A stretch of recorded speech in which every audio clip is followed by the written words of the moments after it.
오늘 본문 말씀을 가지고 주님께서 가르쳐준 효도라는 제목으로 함께 은혜를 나누겠습니다. 우리 함께 제목을 따라 하시겠습니다. 주님께서 가르쳐준 효도. 한 번 더 따라 하시겠습니다. 예수님께서 가르쳐준 효도. 감사드립니다. 특별히 우리 그리스도인들은 반드시 효도를 해야 합니다. 효도를 해야 합니다. 왜냐하면 무엇보다 이것이 하나님의 뜻이기 때문입니다. 신구약 66권을 통틀어서 얼마나 효도하라는 말씀을 많이 하고 계신지 모릅니다. 하나님께서 강력하게 명령하고 계십니다. 십계명을 보면 잘 알 수 있습니다.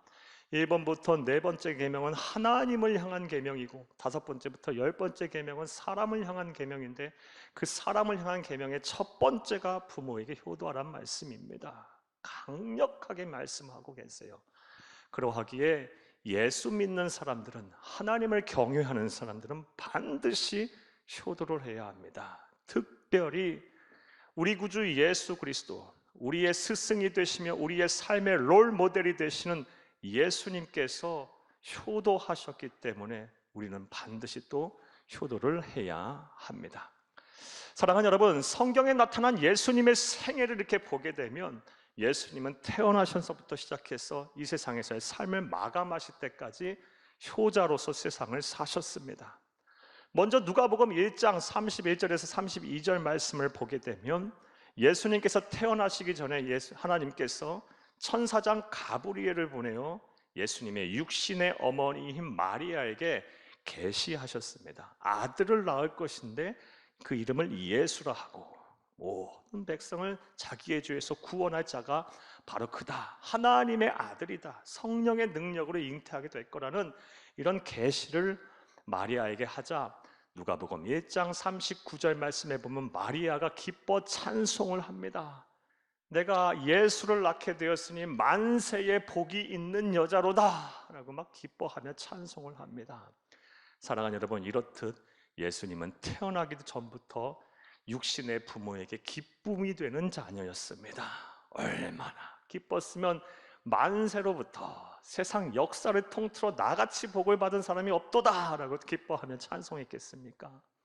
태어나시기 전부터 기쁨을 주는 자녀였고, 공생에 시작하기 전 30년 동안 가난한 목수의 아들로서 최선을 다하여 인생을 사셨고, 부모에게 효도하는 삶을 사시다가 삶을 마감하시는 그 십자가에서 죽으시는 그 현장 속에서도 자신의 안위를 돌보기보다는 부모의 안위를 챙기는, 부모를 효도하는 그 모습을 보여주셨습니다. 사랑하는 여러분, 오늘 본문 말씀 요한복음 19장 25절에서 27절을 함께 읽겠습니다. 예수의 십자가 곁에는 그 어머니와 이모와 글로바와의 아내 마리아와 막달라 마리아가 섰는지라. 예수님의 십자가 곁에 예수님의 모친인 마리아가 서 있었어요. 자, 26절 읽겠습니다. 예수께서 자기의 어머니와 사랑하시는 제자가 곁에 서 있는 것을 보시고 자기 어머니께 말씀하시되 여자여 보소서 아들이니이다 하시고, 여기서 여자여라고 했다고 예수님께서 어머니를 하대했다고 생각하면 안 됩니다. 한국어로 번역이 이렇게 돼서 그렇지 헬라어로 보면 극존칭입니다. 27절 읽겠습니다. 또 그 제자에게 이르시되 보라 네 어머니라 하신대 그때부터 그 제자가 자기 집에 모시니라. 그의 사랑하는 제자 사도 요한에게 그 육신의 어머니 마리아의 삶을, 남은 여생을 부탁을 했어요. 자신의 안위를 돌봐야 할 상황에 예수님께서는 효자로서 그 삶을 다 하셨습니다. 이처럼 우리의 스승이 되시고 우리의 구세주가 되시는 예수 그리스도, 우리가 그분에게 생명을 비쳤고 우리는 예수님처럼 살기로 작정한 예수님의 제자가 된 그리스도인들입니다. 그러하기에 우리는 반드시 예수님처럼 살아야 하기에 반드시 효도해야 합니다. 자, 그런 의미에서 오늘은 효자이신 예수님으로부터 우리가 어떻게 효도를 해야 할지 그 방법을 배워보려고 합니다. 그 은혜가 되기를 간절히 주의 이름으로 축복합니다. 축복합니다. 자, 그렇다면 생각을 해보겠습니다. 예수님은 어떻게 효도하셨을까요? 그리고 그의 삶 전생애를 통해서 우리에게 어떠한 가르침을 우리에게 주고 계실까요? 자, 이제부터 따라 하시겠습니다. 첫째로, 부모의 말씀에 순종해야 합니다. 우리 구주 예수님께서 우리에게 보여주시고 가르쳐준 효도의 모습은 부모의 말씀에 순종하라라는 것이었습니다. 사랑하는 여러분, 순종하다의 사전적인 정의가 무엇입니까? 순종하다, 순순히 복종하다라는 뜻입니다. 순순히 복종하는 것이 바로 우리 예수님의 모습이었어요. 그런데 성경에 나타난 예수 그리스도의 이 부모를 향한 순종의 모습은 절대 순종 그 자체였습니다.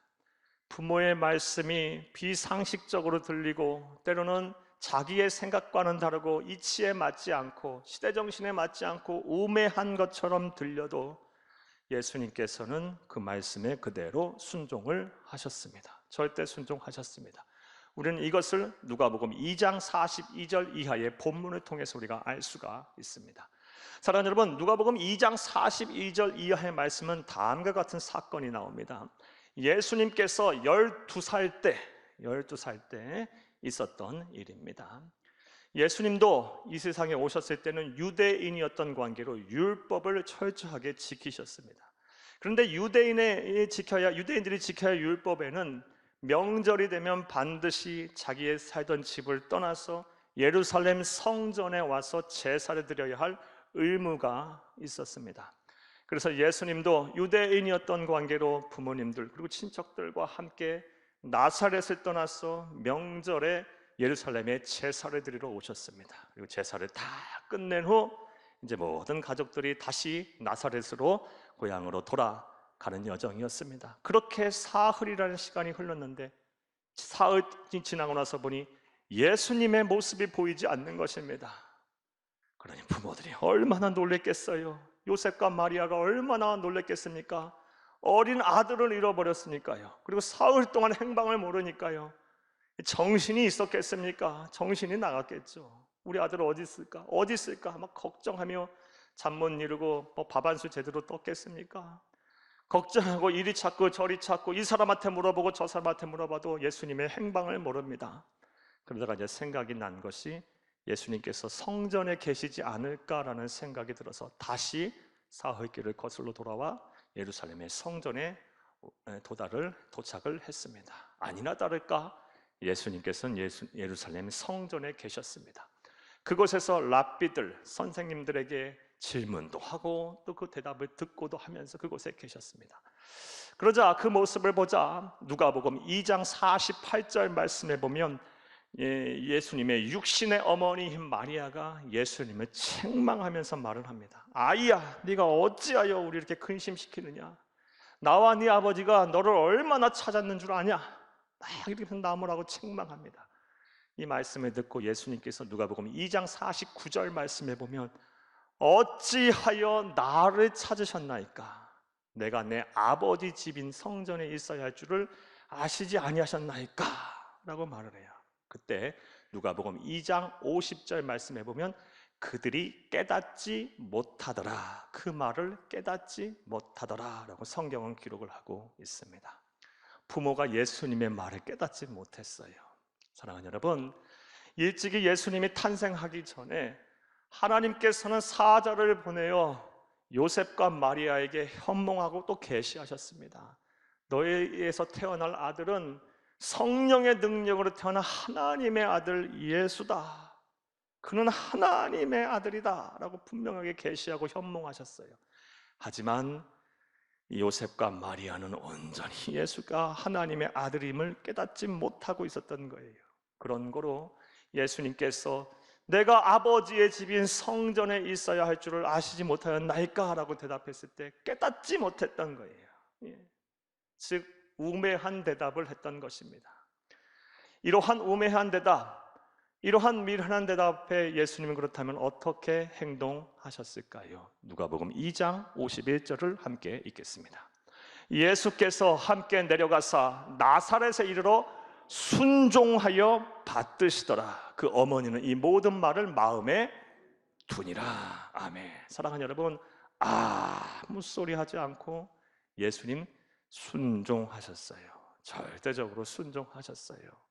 부모의 말이 깨닫지 못하는 그 부모의 말이 우매하고 또 이치에 맞지 않는 말이었음에도 하나님께서 그렇게 계시하고 현몽하셨음에도 그 깨닫지 못하는 그 우매한 말임에도 불구하고 예수님께서는 그대로 받아주시고 그 부모의 말에 순종하셨음을 여러분 믿으시기를 간절히 주의 이름으로 축복합니다. 이러한 모습이 우리 예수님께서 우리들에게 보여주신 효도의 모습입니다. 따라서 저와 여러분 자녀 세대들은 부모의 말에 절대 순종해야 합니다. 때로는 부모님의 말씀이 잘 우리의 머리에 이성적으로 판단해 볼 때 맞지 않을 수도 있습니다. 시대 정신에 뒤떨어질 수도 있습니다. 사랑하는 여러분, 우리 부모 세대들이 한참 젊게 활동하던 시대는 오늘날과는 좀 다릅니다. 오늘날의 시대는 과학기술의 진보가 굉장히 빠릅니다. 그리고 시대의 진보 또한 막 급격하게 이루어지고 있어요. 그래서 우리 부모 세대들이 오늘날 세대를 온전히 이해하는 게 쉽지도 않을 뿐더러 그렇게 하라고 강요하는 것 또한 잘못된 일이에요. 따라서 때로는 이 젊은 세대들의 생각과 이 말과 그리고 행동들을 이해 못하실 수도 있어요. 그럼에도 불구하고 사랑하는 여러분, 부모님이 말씀하실 때는 절대 순종하는 것이 바로 우리 예수님께서 보여주신 효도의 모습임을 믿으시기를 간절히 주의 이름으로 축복합니다. 자, 그런데 성경을 보면 하나님께서는 이 자녀들을 향해서 부모의 말에 순종하라고 말씀하시고 나서 온전한 순종, 바른 순종이 되게 하기 위해서 하나의 안전장치를 우리에게 말씀을 해주셨습니다. 자, 그렇다면 그것이 무엇일까요? 에베소서 6장 1절을 함께 읽겠습니다. 자녀들아, 주 안에서 너희 부모에게 순종하라. 이것이 옳으니라. 아멘. 부모의 말에 절대적으로 순종하는 것이 원칙입니다. 이것이 하나님이신 예수님께서 우리에게 보여주신 순종의 모습이고 효도의 모습입니다. 자, 그런데 하나님께서는 우리의 순종이 부모를 향한 우리의 순종이 온전한 순종, 바른 순종이 되기 위해서 하나의 안전장치를 마련하셨는데 그것이 무엇이다? 주 안에서 하라는 것입니다. 주 안에서. 자, 그렇다면 주 안에서 순종하라는 말은 무슨 의미일까요? 크게 두 가지의 의미가 있습니다. 먼저는 신앙 안에서 순종하라는 것입니다. 하나님의 말씀, 신앙의 범위 안에서, 신앙을 어기지 않는 선 안에서 부모의 말이라면 절대적으로 순종을 하라는 것입니다. 두 번째, 주 안에서 순종하라는 것은 하나님의 영이신 성령 하나님께서 거하시고 하나님의 형상대로 지음받은 우리의 선한 양심 안에서 순종을 하라는 것입니다. 우리의 선한 양심까지도 어겨가면서 부모의 말에 순종하라는 것이 뜻이 아님을 믿으시기를 간절히 주의 이름으로 축복합니다. 사랑하는 여러분, 물론 대다수의 부모님들은 자녀들을 향해서 그릇된 길로 행하라고 말을 하지 않아요. 그릇된 길로 인도하지도 않습니다.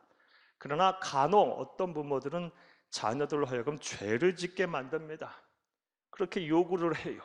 또 어떤 부모들은 불신앙을 가지고 있는 부모들은 자녀를 향해서 자꾸 신앙에서 멀어지게 만드는 말들을 하실 수도 있어요.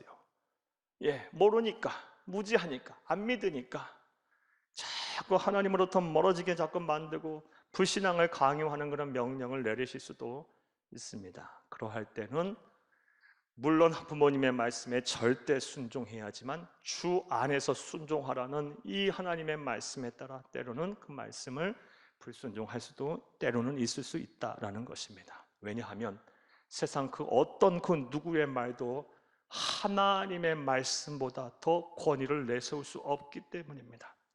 그 어떤 누구의 말도 하나님의 말보다 우선할 수는 없기 때문입니다. 하나님의 말씀을 우리는 항상 먼저 두고 실천하고 또 행동하는 우리의 제1의 순위에 1순위에 놓고 우리가 따라야 할 규범임을 믿으시기를 간절히 주의 이름으로 축복합니다. 따라서 우리는 주 안에서 절대적으로 부모님의 말씀에 순종을 해야 합니다. 자, 두 번째로 우리 주님께서 우리에게 보여주신 효도의 모습은 무엇일까요? 따라하시겠습니다. 둘째로 부모를 잘 봉양해야 합니다. 봉양하다, 받들 봉자에 돌볼 양자입니다. 잘 받들고 잘 봉양하라는 거예요. 받들라라는 건 존경하라는 것이고, 도울 양자라는 것은 뭐예요? 필요를 채우라는 것이죠. 사랑하는 여러분, 성경 말씀을 보게 되면 앞서 서두에 말씀드린 대로 우리 예수님께서는 십자가에서 죽어가는 그 현장 속에서조차 부모를 잘 봉양하려고 애쓰셨습니다. 우리 본문 말씀 요한복음 19장 25, 27절에 다시 한번 읽겠습니다. 예수의 십자가 곁에는 그 어머니와 이모와 글로바의 아내 마리아와 막달라 마리아가 섰는지라. 26절, 예수께서 자기의 어머니와 사랑하시는 제자가 곁에 서 있는 것을 보시고 자기 어머니께 말씀하시되 여자여 보소서 아들이나 하시고, 27절, 또 그 제자에게 이르시되 보라 네 어머니라 하신대 그때부터 그 제자가 자기 집에 모시니라.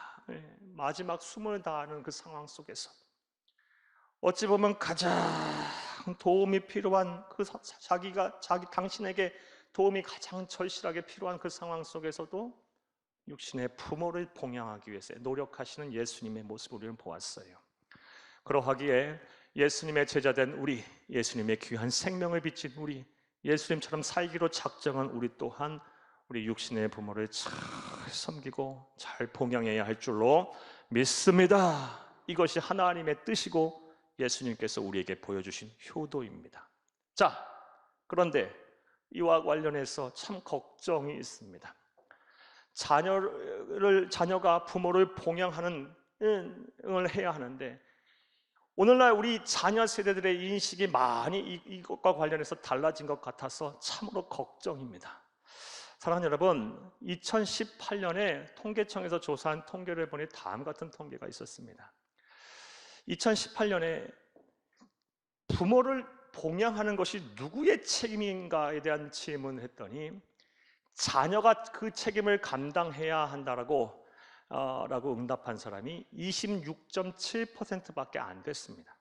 자, 그런데 똑같은 질문을 16년 전인 2002년도에도 했었는데 2002년도에는 부모를 봉양하는 책임이 자녀에게 있다라고 응답한 사람의 비율이 70.7%였어요.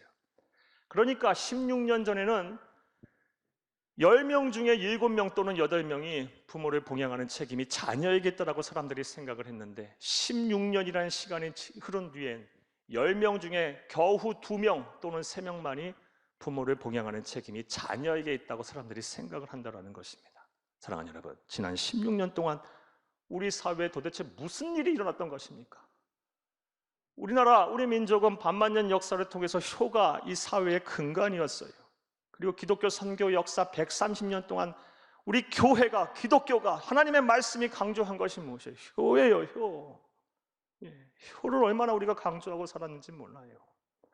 그렇게 해서 우리 사회가 지금까지 지탱하고 왔는데 지난 16년 동안 이것이 무너지고 있는 거예요. 10명 중에 2명, 많아야 3명이 부모를 봉양하겠다는 거예요. 자녀의 책임이라고 응답을 했다는 것입니다. 이게 오늘 우리의 현실입니다. 사랑하는 여러분, 혹자들은 이러한 통계를 보고 이러한 상황을 보면서 다음과 같이 이야기들을 하기도 합니다. 이것이 바로 글로벌한 트렌드다, 서구 사회가 가는 방향이다라고 이야기를 합니다. 저는 그런데 이러한 의견에 절대 동의하지 않습니다. 제가 외국에 오래 살았던 것은 아니지만 그래도 외국에 살면서 제가 보고 들은 것이 있어요.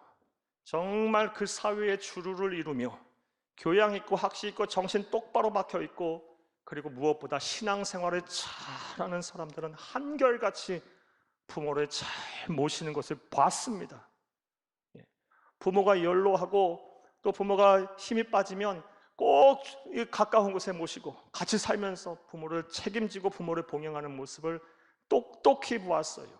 여러분, 우리가 흔히 착각하는 것이 있는데 서구 사람들은 고등학교만 졸업하면 다 자기 알아서 독립하고 나가서 사는 줄 알아요. 물론 그러기도 해요. 하지만 정신 똑바로 박혀있고 제대로 된 신앙인들은 명절 때가 되면 수십 시간씩 운전해가면서 다 부모 찾아뵈러 다니고 그리고 다 부모 봉양하고 살고 있어요. 착각하면 안 되는 거예요. 이게 우리의 삐뚤어진 시각이에요. 왜곡된 시선인 거예요. 사랑하는 여러분, 부모를 잘 봉양하시기를 간절히 주의 이름으로 축복합니다. 이것이 우리 예수님께서 보여주신 효도예요. 효도. 그리고 성경의 가르침이고 하나님의 뜻입니다. 따라서 부모가 무엇을 필요로 하는지를 잘 채워주세요. 물질이 필요하면 물질을 채우시고 시간이 필요하다면 함께 시간을 보내드리고 하면서 부모를 잘 봉양하시기를 간절히 주의 이름으로 부탁을 드립니다. 무엇보다 아직 예수를 믿지 않는 부모가 있다면 여러분 빨리 구원하셔야 됩니다.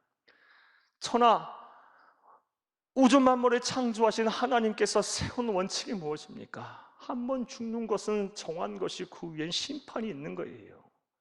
부모가 죽은 이후에 제2, 제3의 기회가 있는 것이 아니에요. 흔히 세상 사람들 하는 말대로 귀신이 돼서 제사밥 먹고 다니는 거 아닙니다. 천국 아니면 지옥인 거예요. 우리가 억만금을 가지고 부모에게 잘 봉양한들, 사랑하는 여러분, 살아생전 그렇게 계시다가 세상 떠나셔서 영원한 지옥 형벌을 받고 계신다 한다면 그 책임, 그때 가서 후회를 어떻게 하겠습니까? 살아계실 때 빨리 부모에게 구원하세요. 여러분, 이것보다 급한 것이 없어요. 아무리 효도하려고 하나 세월은 부모를 기다려주지 않아요. 우리를 기다려주지 않아요. 그리고 살아생전에 부모를 제게 효도를 다 하시기를 간절히 주의 이름으로 축복합니다. 최선을 다하여 봉양하여 여러분, 우리 예수님께서 보여주신 그 효자로서 효도의 삶을 여러분 또한 다 사시기를 간절히 주의 이름으로 축복합니다. 이제 말씀 맺겠습니다. 사랑하는 여러분, 오늘 말씀을 맺으면서 어느 목사님의 한 일화를 여러분에게 좀 소개해 드리겠습니다. 제가 여러분에게 소개할 목사님은 지금은 고인이 되셔서 지금 천국 가신 목사님이십니다. 과거 한신교회를 개척했고 별세신학, 거짓신학으로 유명하셨던, 한국교회에 큰 족적을 남기셨던 고 이중표 목사님에 대한 일화입니다. 이중표 목사님 일제시대에 태어나셔서 그 시대 어르신들 다 힘들고 가난하게 사셨죠. 전후를 겪으면서 얼마나 힘들게 사셨습니까? 그런데 특별히 그 목사님 가정은 더 가난하고 힘드셨다고 합니다. 왜냐하면 육신의 아버지가 어찌된 영문인지 날마다 술 드시고 가정을 돌보시지 않고 결국 일찍 6남매를 남겨놓고 돌아가셨기 때문이라 합니다. 그러니 6남매를 먹여 살리기 위해서 어머니가 얼마나 힘드셨겠습니까? 그 어려운 시대에. 그런데 참 다행스러운 것은 이 어머니가 예수를 참 믿는 아주 신실하신 분이었어요. 밤새도록 삭바느질을 하고 그 빨래가 해가면서도 새벽 4시만 되면 어김없이 피곤한 몸이 있고 그래도 일어나서 눈물 흘리면서 기도하고 새벽 예배 드리고 새벽까지 동트기 전에 밭에 가서 일하고 자녀를 먹여 살리는 일을 그렇게 하셨다 합니다. 하지만 그렇게 해서도 이 가난이라는 것이 쉽게 사라지는 것이 아니지 않습니까? 그러던 가운데 이중표 목사님이 어려서 폐결핵에 걸렸어요. 폐결핵에. 워낙 못 먹으니까 영양 상태가 부족하고 위생 상태도 불량하니 이 폐결핵에 걸려서 죽게 생겼어요. 그러자 이 어머니가 이 목사님 끌어안고 하나님 앞에 기도하면서 다음 같은 말씀들을 하시더랍니다. 네가 부잣집 아들로 태어났더라면 이 고생 안 할 텐데, 네가 부잣집 아들로 태어나 이병 걸리지 않고 이렇게 배고프지 않을 텐데 하면서 눈물을 펑펑 쏟으시더랍니다. 하나님 여러분, 그때 목사님이 헌신했답니다. 내가 이제 평생 주의 종으로 살겠다. 그리고 나는 이제 평생 부모에게 효도하는 효자로 살겠다. 그전에는 아버지가 이해가 안 되고 어머니의 삶이 이해가 안 돼서 나는 아버지 어머니처럼 살지 않겠다고 했는데 그 눈물의 기도, 그 눈물 흘리면서 하는 기도를 들으면서 평생 나는 이제 주의 종으로 살 것이고 나는 부모에게 효도하는 자녀로 살겠다라고 작정하셨다고 합니다. 자, 그렇게 이제 세월이 흘러서 항상 이것을 잊지 않고 그때를 잊지 않고 효자로서 살려고 노력을 했더니 깨달아지는 것이 하나가 있더랍니다. 그것이 무엇이냐?